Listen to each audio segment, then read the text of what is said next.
Hello students, welcome back to English Master. Today we are going to learn the part 2 of the chapter The Ailing Planet, The Green Movement's Role, which is written by Nani Palakhiwala, which is for grade 11th CBSE English.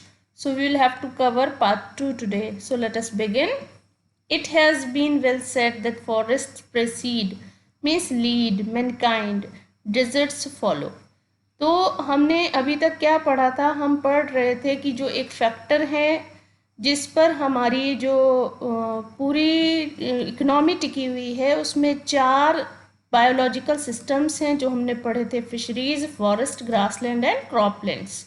तो उसको further discussion में उसने कहा है कि अगर well said की forest प्रेसीड, जो लीड है वो किसे लीड करते हैं? मैनकाइंड को। और मैनकाइंड किसे फॉलो करता है? डिजर्ट को। इसका मतलब we are cutting down the trees in such a way that mankind has become the reason of bringing in desserts.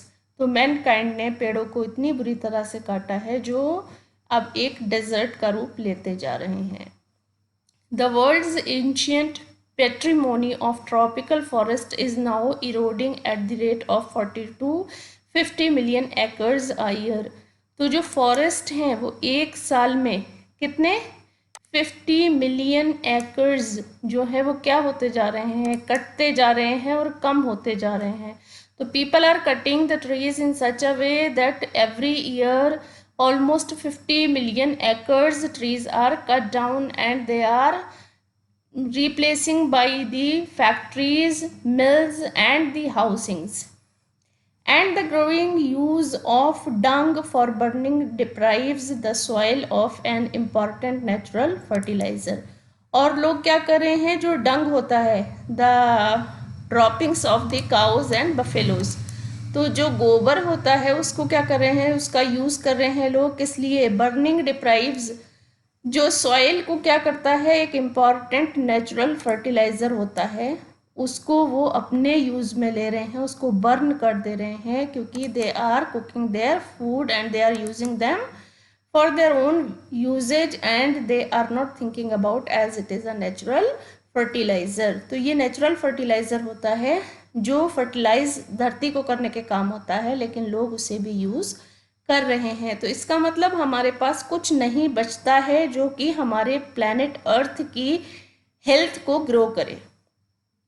The World Bank estimates that a 5-fold increase in the rate of forest planting is needed to cope with the expected fuel wood demand in the year 2000.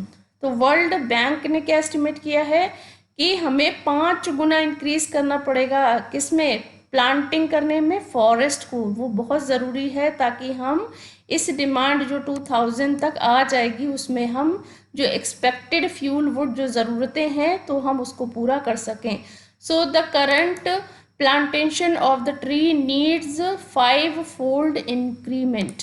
अगर हमें अपने आप को 2000 तक survive करना है और expected जितना है उतना फ्यूल वुड चाहिए, लकड़ी जलाने वाली चाहिए, तो हमें 5 गुना तेज़ी से अपने पेड़ों को बढ़ाना पड़ेगा। More trees we have to plant. तो ये 1940 में 2000 की एक्सपेक्टेशन है कि at that time the increment of the tree plantation was too low. James Speth, the president of the World Resources Institute, said the other day, we were saying that we are losing the forest at an acre a second, but it is much closer to an acre and a half to a second.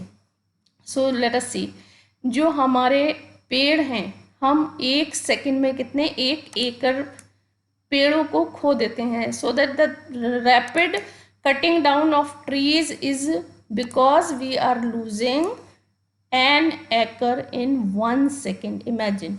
तो हम जो किसके closure हैं कि हम एकड़ और half और भी ज़्यादा पेड़ों को काटने लग जाएंगे। सो that means it is a very rapid increase. You can imagine 1 second में हम 1 एकड़ फॉरेस्ट जो है वो कट डाउन कर देते हैं, जो किसके करीब है? लगभग एकड़ और हाफ के करीब है।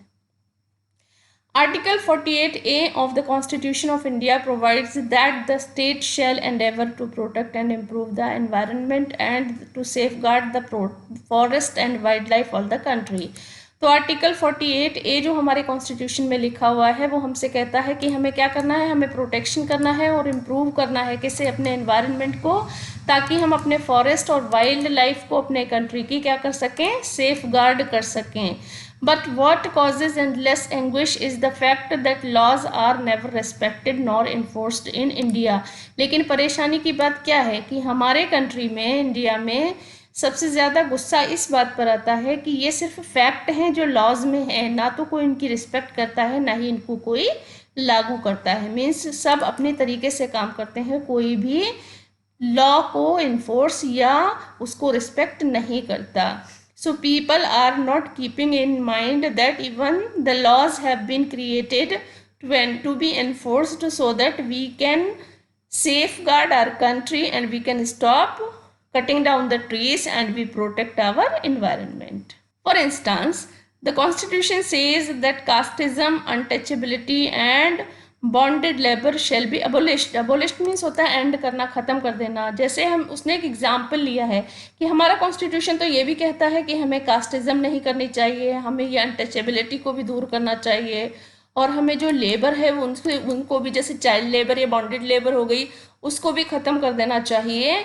But they flourish shamelessly. लेकिन वो क्या हो रहे हैं, फ्लॉरिश मीन्स बढ़ते जा रहे हैं. They are developing without any shame. सब लोग उनको बेशर्मी से बढ़ाते जा रहे हैं. So that means nobody is taking care of the rules and regulations which are being enforced by constitution. Even after 44 years of the operation of the constitution, कितने साल हो गए हैं, 44 years हो गए थे 1994 तक, तब तक भी जो है हमारे लोगों ने, किसी ने भी इसको पालन ढंग से नहीं किया. So that simply means that the laws are written only in the books and nobody is bothered to follow them or respect them. A recent report of our Parliament's Estimates Committee has highlighted the near catastrophic depletion of India's forest over the last 4 decades. तो हमारी जो recent एक report है उसमें बताया गया है कि हमारे यहाँ जो कैटास्ट्रॉफिक मीन्स बहुत ही बुरी तरह से जो है डिप्लीट यानी ख़त्म होते जा रहे हैं इंडिया के फॉरेस्ट पिछले 4 दशकों से. तो जो cutting down of the trees is increasing very rapidly because we know very well that India is becoming highly populated country. Because of that people need space to live, so that they are cutting down the trees. India, according to reliable data, is losing its forests at the rate of 3.7 million acres a year. तो हमारे यहाँ जो data है, जिनसे जो reliable, जो विश्वसनीय सूत्रों से जो डेटा इकट्ठे किए गए हैं, उनसे पता चलता है कि 3.7 मिलियन एकड़ जो है ट्रीज को एक ईयर में काट दिया जाता है. Large areas officially designated as forest land are already virtually treeless. और जो ऑफिशियली डेजिग्नेटेड एरियाज जिनको फॉरेस्ट कहकर बताया जाता है वो कैसे हो चुके हैं, वो खुद में डेजर्टेड एरिया हो चुके हैं, उनमें कोई ट्री नहीं बचे हैं. तो एरियाज जो हमारी ऑफिशियल पेजेस पर लिखे हुए फॉरेस्ट हैं वो एरियाज भी अब ट्रीलेस हैं. The actual loss of forest is estimated to be about 8 times the rate indicated by the government statistics. तो गवर्नमेंट ने जितने भी हमारे सामने स्टैटिस्टिक्स रखे हैं, जो आंकड़े रखे हैं, वो एक्चुअल नहीं हैं. और जो हमारे जो एक्चुअल लॉस है फॉरेस्ट का वो उसके 8 गुना ज़्यादा है. तो आप समझ सकते हैं कि it is very much rapid and people are cutting down our forest very rapidly. A 3-year study using satellites and aerial photography conducted by the United Nations warns that the environment has deteriorated so badly that it is critical in many of the 88 countries investigated. तो 3 year की एक study आई थी जिसमें satellite और aerial view लिए गए थे, जिससे पता चलता है जब हम ऊपर से एरियल व्यू लेते हैं, जो हम प्लेन से बैठकर हम जो फोटोग्राफी करते हैं, उससे यूनाइटेड नेशन ने जो फोटोग्राफी की और जो डेटास कलेक्ट किए उससे पता चला कि इन्वायरमेंट में उन्होंने वार्न किया कि ये बहुत तेज़ी से डिटीरियोरेट यानी घट रहा है और इतना बुरा है कि ये क्रिटिकल हो चुका है, बहुत सीरियस कंडीशन है। और 88 कंट्रीज़ को उन्होंने इस इन्वेस्टिगेशन में शामिल किया था। तो ये सारे कंट्रीज़ जो हैं they all are following the same way, they all are disturbing and harming our nature and they are cutting down the trees, that they are not focusing of the future. There can be no doubt that the growth of world population is one of the strongest factors. तो हमारा सबसे strong factor क्या है ये सब होने का? It is none other than world population, because population is increasing day by day. The land is not an elastic which you can pull and you can start using it. The area is the same, but the people are increasing day by day, so that what they need future of human society, उन्हें ज़्यादा पेड़ काटना है, ज़्यादा जगह को use करना है, क्योंकि उन्हें अपने घर बनाने हैं। It took mankind more than a million years to reach the first billion.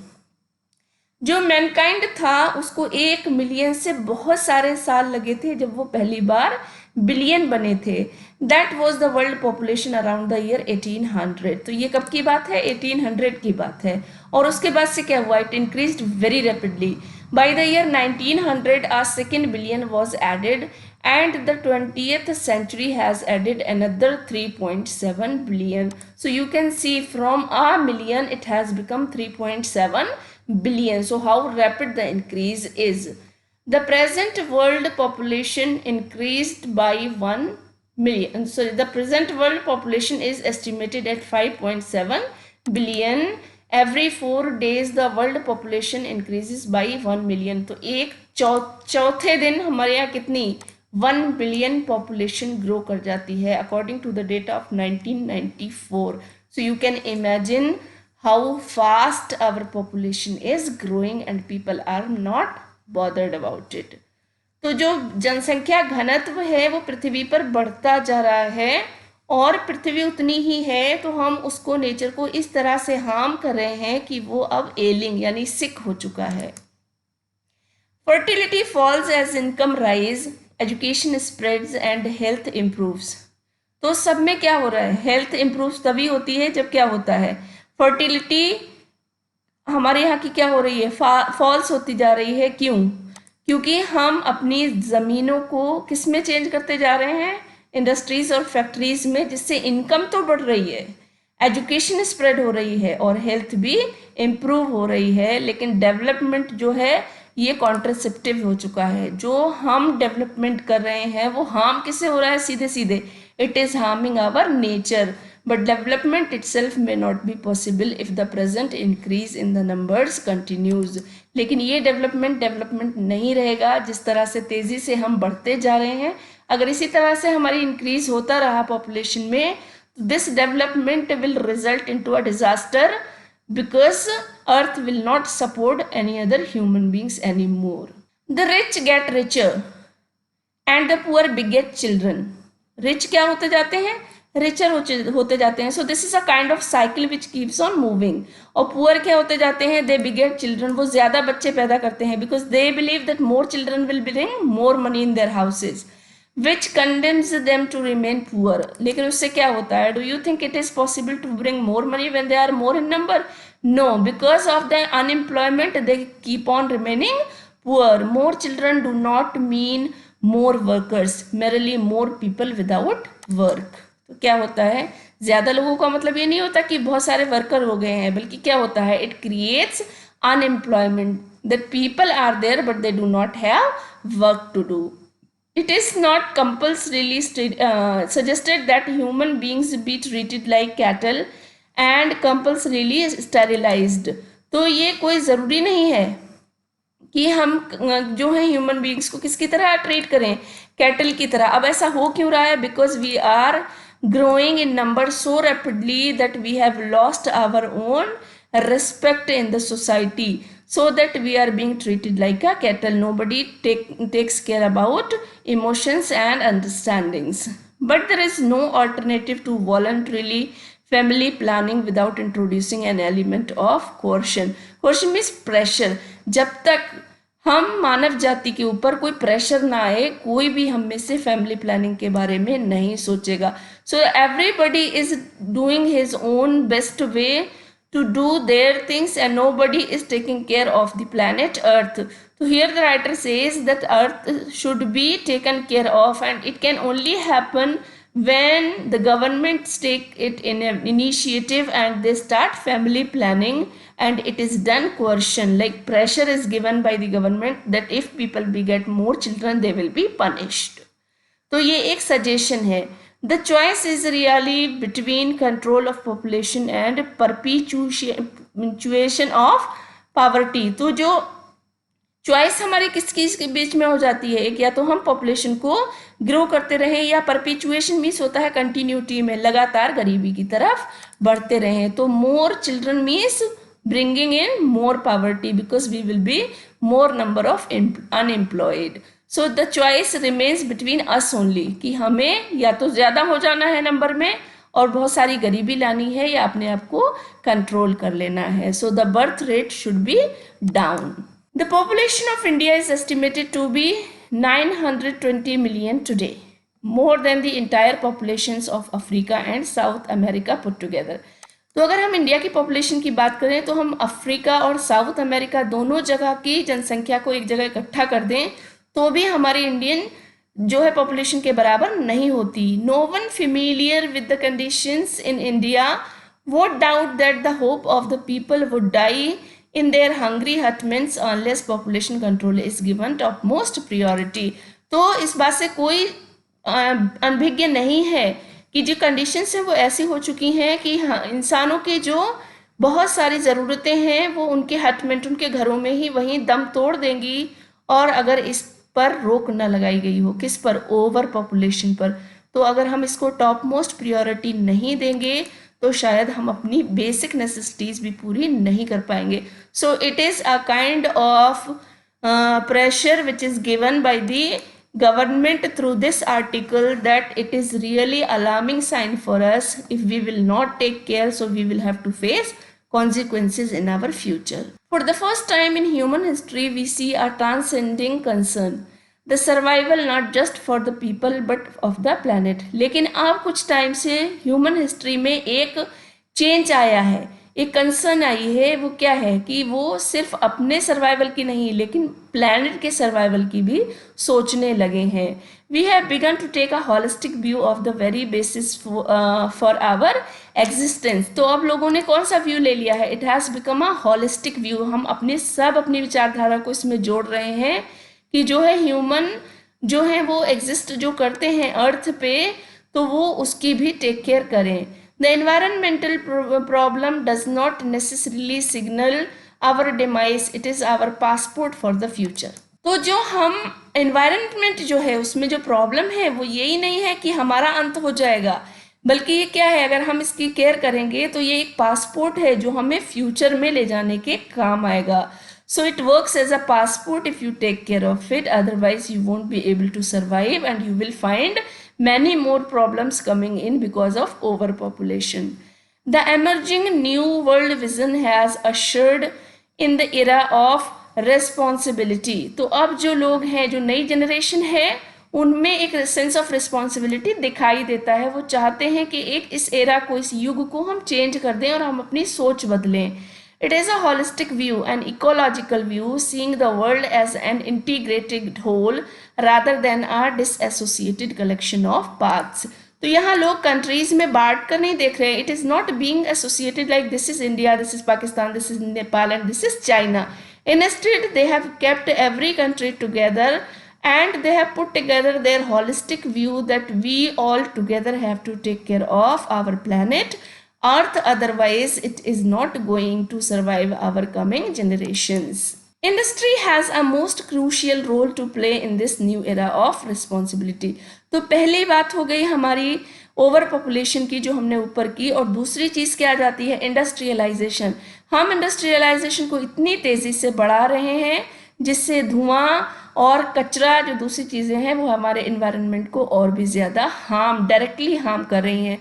तो राइटर कहता है कि हमारा दूसरा क्रूशियल रोल कहाँ प्ले करना है कि हमें इंडस्ट्रीज पर रोक लगानी है. What our transformation would be affected if more businessmen shared the view of the chairman of DuPont, Mr. Edgar S. Woolard, who 5 years ago declared himself to be the company's chief environmental officer. तो ऐसे कहता है कि businessman जो हैं उन्हें ऐसे लोगों के व्यूज़ को ध्यान में रखना चाहिए जैसे कि मिस्टर वुलार्ड थे, जिन्होंने पहले कहा था कि जिस कंपनी के वो मैनेजर हैं वो उसके पहले क्या बनना पसंद करेंगे, चीफ इन्वायरमेंटल ऑफिसर बनना पसंद करेंगे, क्योंकि वो पूरी तरह से सब तरह से इस बात को ध्यान में रखना चाहते थे कि हम जो हैं अपने नेचर को कम से कम हार्म करें. So every businessman should have a point of view that he takes care of the environment hand to hand when he is busy in earning the money. He said, our continued existence as a leading manufacturer requires that we excel in environmental performance. तो जो हमारा existence है वो इसी बात पर निर्भर करता है कि जो हमारा मैन्युफैक्चर हो वो कैसा हो, वो एक ऐसे हेल्दी एटमॉस्फेयर को भी परफॉर्म करे. तो जो हम बढ़ावट करें, जो एक्सेल आए, जो उसमें बढ़ावट आए, वो किस में आए कि कम से कम हमारा एनवायरनमेंट उससे हार्म हो. तो हमें इस तरह की मशीनरीज या इस तरह से हमें अपना प्रोडक्शन करना है कि हम एनवायरनमेंट को नुकसान कम से कम पहुंचाएं. Of all the statements made by Margaret Thatcher during the years of her prime ministership, none has passed so decisively into the current coin of English usage as her fallacious words. No generation has a freehold on this earth. All we have is a life tenancy. तो ये Margaret Thatcher ने कहा था, जब वो prime minister थी तब उसने कहा था, उनके जैसे सुंदर शब्दों को किसी ने भी नहीं कहा था. उन्होंने बोला था कि इस अर्थ पे हमारा किसी का भी फ्री होल्ड नहीं है. क्या मतलब हुआ कि हम इस अर्थ के मालिक नहीं हैं और हम सब क्या हैं, यहाँ पर किराएदार हैं. So she gave an idea that we should not take this earth that we are the only master but we are the tenant, because once we die our new generation will come and has to survive with a full repairing lease. तो हम जिसे lease पे लिया हुआ है, lease is a long period of time. When you purchase any place then you make sure, जैसे आप कोई भी बिल्डिंग लेते हैं, लीज पर लेते हैं, तो आप एक उसे साइन करते हैं कॉन्ट्रैक्ट पे कि इतने साल बाद जब मैं छोड़ूंगा तो I will be returning in these conditions. तो same way we should have this in mind कि हमने इस अर्थ को जो है लीज पे लिया हुआ है और जब हम छोड़ें तो ये रिपेयर करके छोड़ें. It should not be left like that as we have taken it in hands.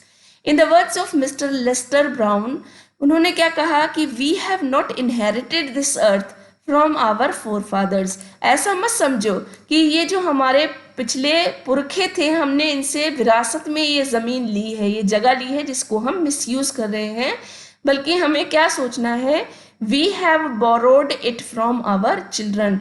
लेकिन हमने इसे किससे, अपने बच्चों से उधार लिया है, जिसे हमें सेव करके जैसा लिया है वैसे ही वापस करना है. So if we keep this beautiful thought in our mind we will not be harming our earth and we will be taking care of and we will have a holistic view rather than putting ourselves in states or countries, and soon we will be able to cope up with the problem which is deteriorating our health and our planet. So children, the lesson gets over here. We will soon meet in next chapter.